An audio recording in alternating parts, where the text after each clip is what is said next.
You're now listening to Hack and Grow Rich with Shaahin and his co-host Bart Baggett, where we discuss hacking your way to success and the unconventional paths to unreasonable success with the people who've been there. And now, the author of Billion, How I Became King of the Thrill Pill Cult, Shaahin. Welcome, everyone, to the next episode of Ideas and Leaders podcast. Today, I have a great guest. It is Shaahin. He's the world's leading Amazon industry expert. He's the creator of herbal ecstasy, the nootropic pill that sparked the 100% legal smart drug movement.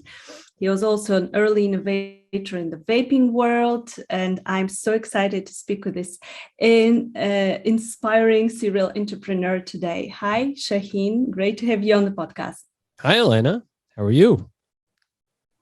Great. So it is so great to have you here because a lot of entrepreneurs and people who want to become entrepreneurs are listening to us, and it would be so inspiring to hear a couple of words from you. So can you tell us about your story? How did you start in the first place, and when did you start as an entrepreneur?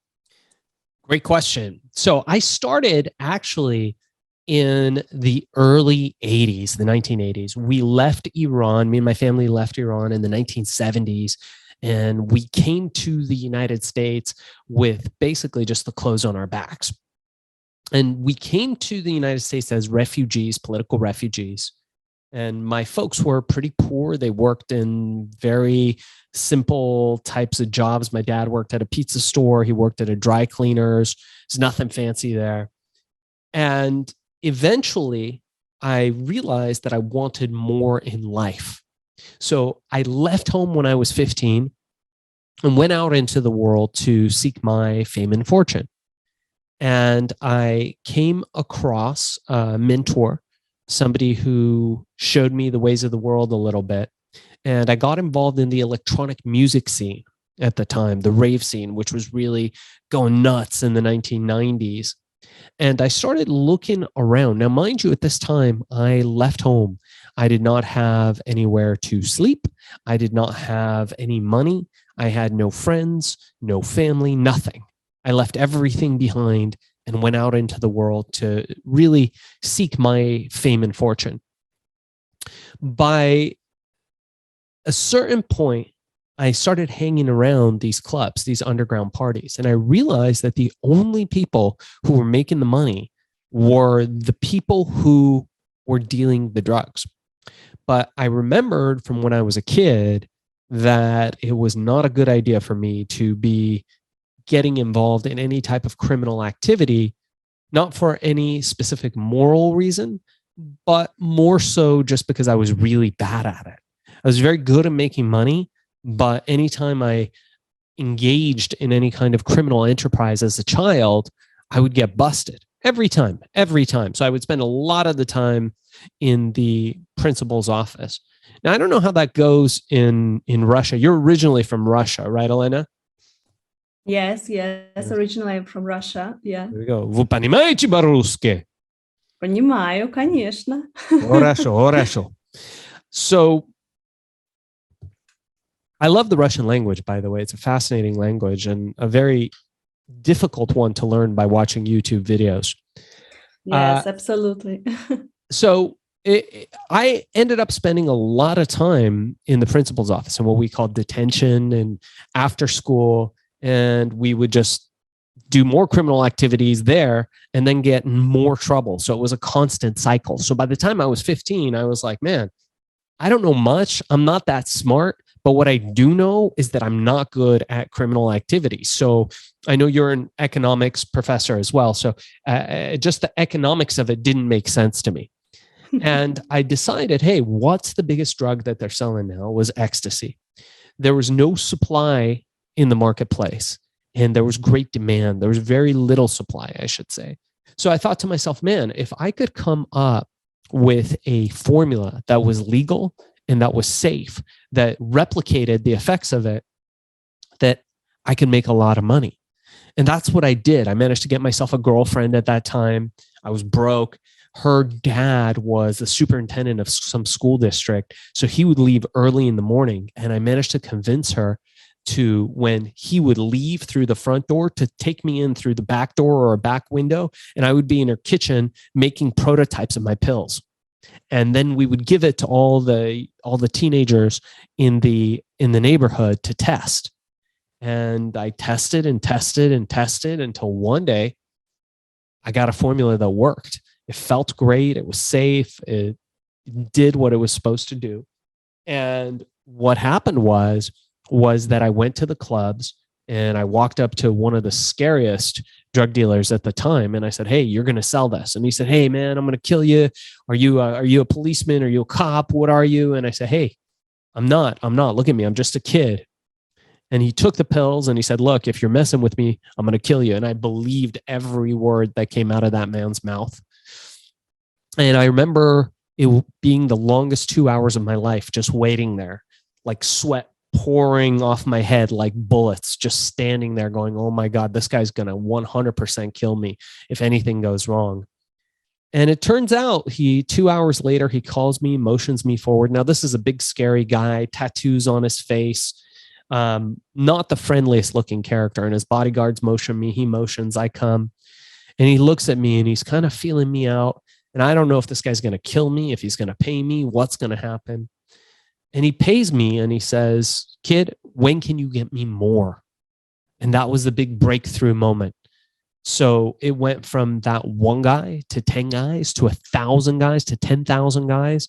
And pretty soon, all the illegal drug dealers in the United States, Europe, Asia are selling my pills instead of illegal drugs. And a lot of them are becoming legitimized.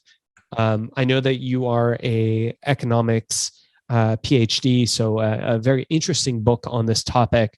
The guy didn't mention me. He should have in the book, but he did not, called Narcoeconomics, where they talk about the economies and the economy scales of drug trafficking. And it's fascinating. He equates the people who are at the top to like the CEOs of big companies, and the people who are at the bottom, the street dealers of drugs, as being like the workers at McDonald's, so they get very low pay, very high risk. But of course, the person at the top has moderate risk, but very high pay. So I managed to legitimize a lot of these guys. And then we went legitimate. We went brick and mortar. We went to all the big stores, record stores, bookstores all over the world. Now, mind you, I was a teenager. Here, I'll show you that. There's a cover to my book. This is my book that just came out called Billion, How I Became King of the Thrill Pill Cult. And it's available on Amazon, Audible, wherever books are found. But I was a long-haired teenager who was running a company that was now making millions of dollars. I had a collection of exotic cars. I had the boats. I had I was flying on private planes everywhere, fancy vacations, trips all over the world. I had 200 employees. And I remember coming into my office one day and getting the news that we had broken $1 billion in revenue. Elena, this is pre-internet, pre-Facebook, pre all of those things. Wow, that's amazing. I had broken $1 billion. And I remember my first thought is, oh shit, does this mean I have to get an accountant?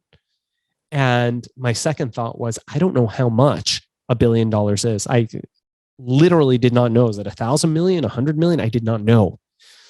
So it was a funny time, but managed to get a lot of press and publicity, and the product kept making millions of dollars. And I learned very quickly, I did manage to hire an accountant, and I learned very quickly that accountants, and this might be interesting for you if you want to take a note of this, they're not the guys who count the money in duffel bags that are piled in your office.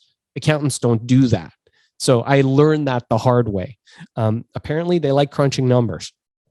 And that was basically the start of a crazy time. From there, I went on to inventing digital vaporization, the Vapeur, which is the forerunner of all of today's vaporizer technology.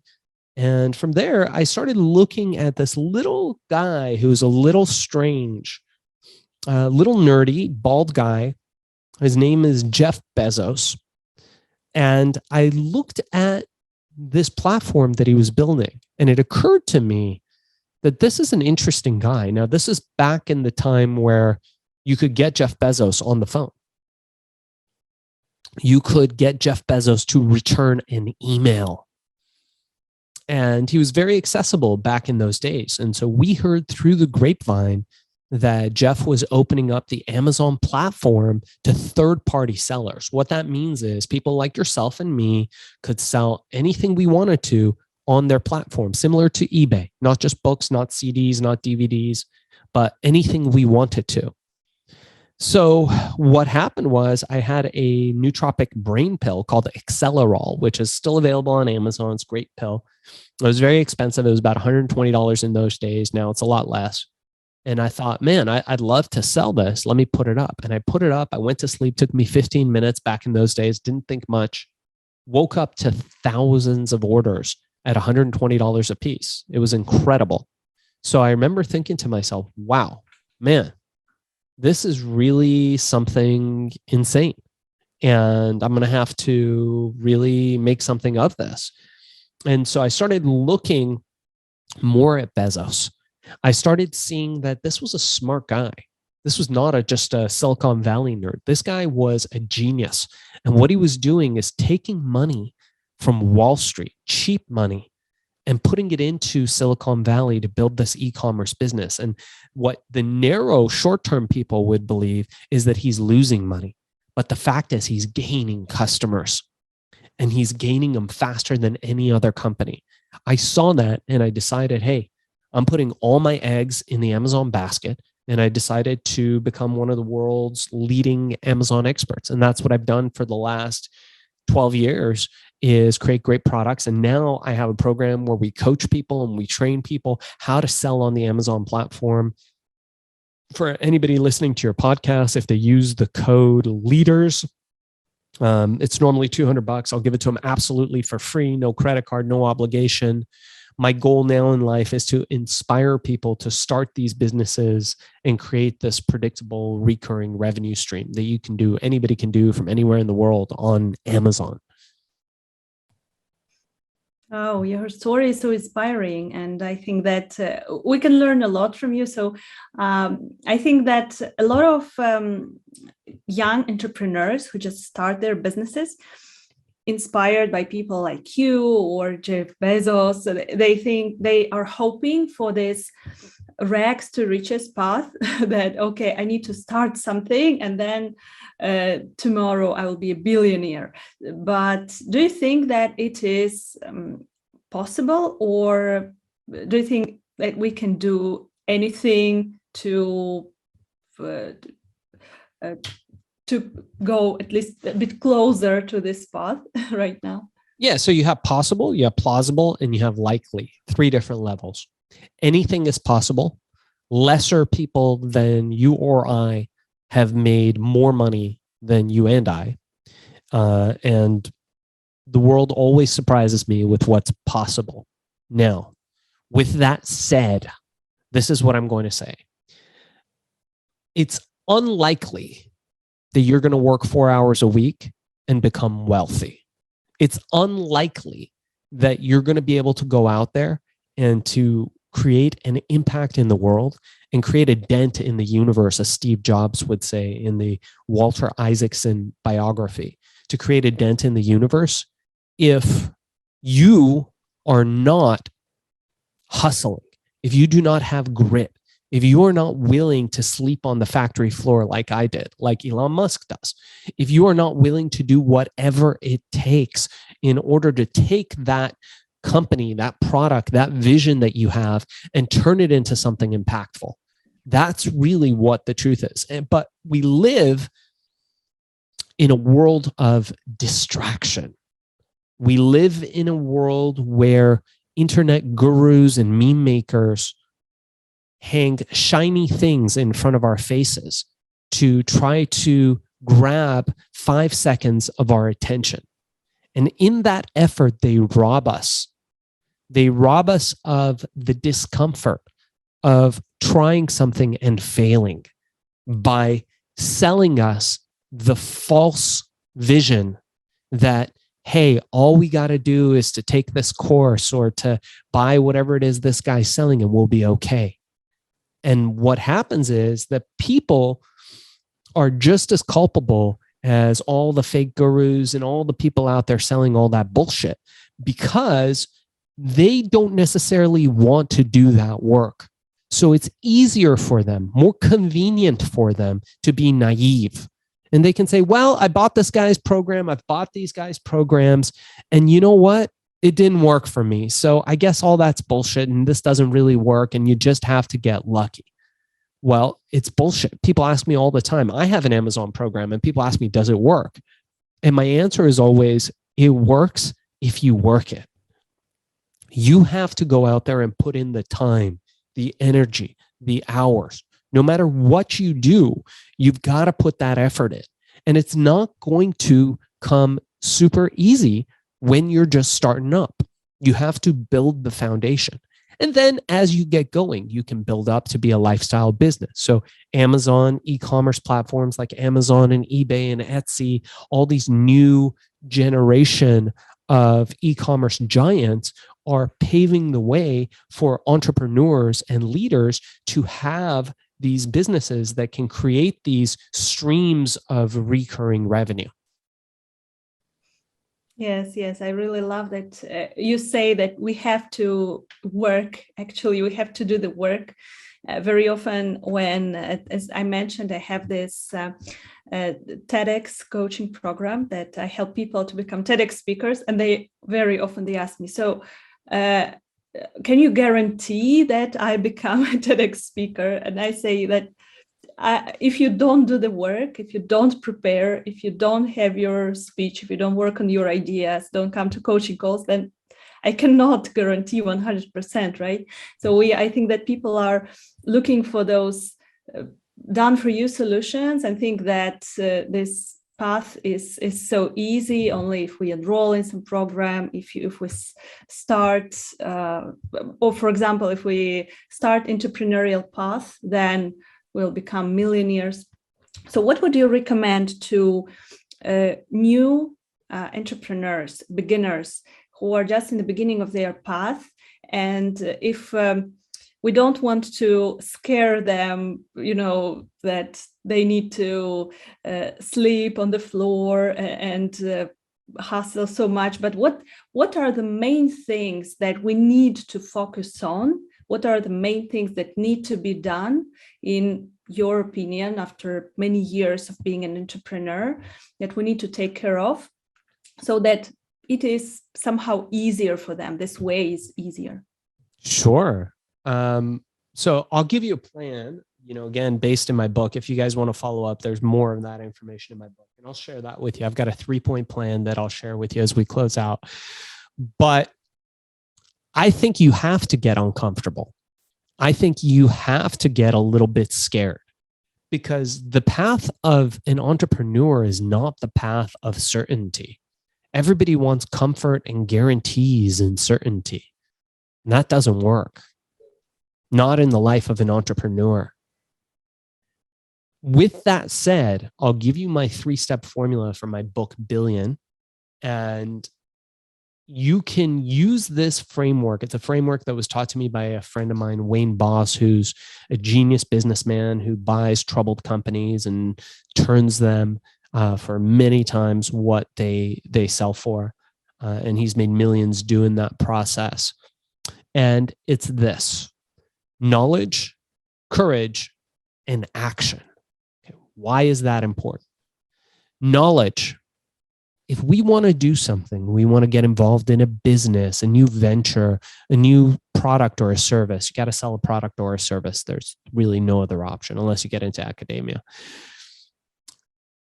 You need knowledge. Now, you can buy knowledge. You can borrow knowledge. You can rent knowledge. You can steal knowledge. But you need the knowledge. If we knew how to do something, and we had that information, we would have no problem doing it. So what does knowledge give us? Knowledge gives us courage. If I say, hey, Elena, I'm coming out to Poland right now. Me and you, we're going to go skydiving. You say, Shaahin, when? I say, Elena, we're going in 1 hour.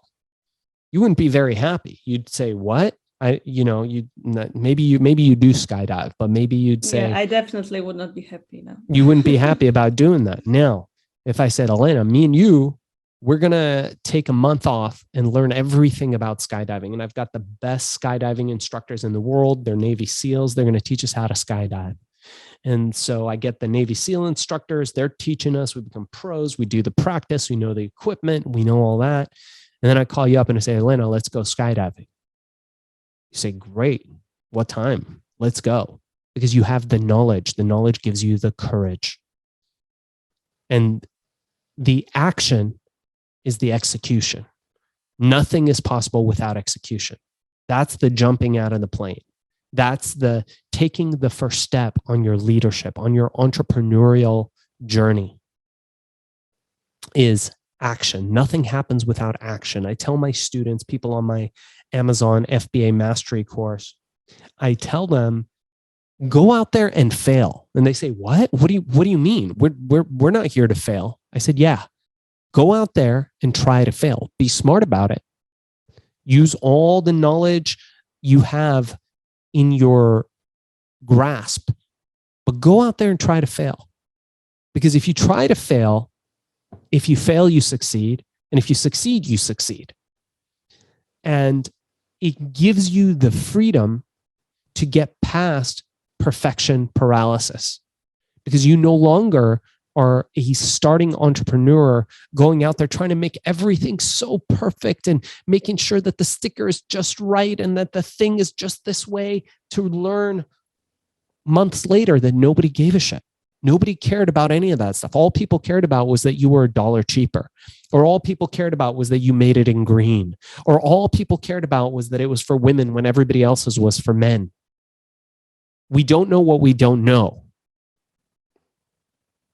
So it's important to remember knowledge, courage, action. And again, I have those lessons in my book, Billion, How I Became King of the Thrill Pill Cult. We also host a podcast, which we're going to be sharing this video on as well, Elena. That's going to be the Hack and Grow Rich podcast. People can like and subscribe to the podcast below. If you guys are listening to this on Hack and Grow Rich, make sure to like and subscribe. Let us know what you think. And we'll include links to Elena's podcast as well. Elena, where can people find you if they want to learn more about you and the work that you're doing? Yeah, so you can go and listen to Ideas and Leaders podcast, and also you can go to my website, elenapaweta.com, and to my social media. So, of course, your listeners are invited as well. Great. I love it. I love it. And for anybody who's interested, I'm going to give out my email. If you guys want to check out my Amazon Mastery course, where we teach you how to make predictable recurring revenue on the Amazon platform, day after day, start an Amazon business. It will cost you $0. Reach out to me directly by email. My email is darkzess@gmail.com, or go to FBA seller. FBAsellercourse.com. So just go to FBAsellercourse.com and reach out to me there. You can get me on ShaahinShaahin.com, and I'll look forward to hearing from you guys if I can help support you in any way. Perfect. I will put all the links to your contact information under the episode as well, so that our listeners can contact you. Thank you so much, Shaahin, for the inspiration, for inspiring young entrepreneurs in listening to us. We will remember this knowledge, courage, and action. This is so important, to not be scared, to have this courage, not being afraid to fail again and again, and to start all over again. Thank you, Shaahin. Do you have any final words that you want to share with our listeners? No, not at all. Just, I think in general, you made a good point about not scaring people. And I sometimes tend to do that just because I want people to understand that business is war. business is battle. You are not going into a friendly environment with all friendly adversaries that love you and will give you a second place trophy if you don't make it into first place. Okay. It's the savannah in Africa. There are predators and there's prey. And I teach my students that you have to be alert and you have to be sharp and you have to be ready to pounce when an opportunity presents itself. So with that said, I just want to make it clear that I think one of the most important things that you could do as an entrepreneur is understand that it's all a big game and to have fun. Have fun. Yes, this is a great point to finish our interview. Thank you so much, Shaahin, for being on Ideas and Leaders podcast. Спасибо. До свидания.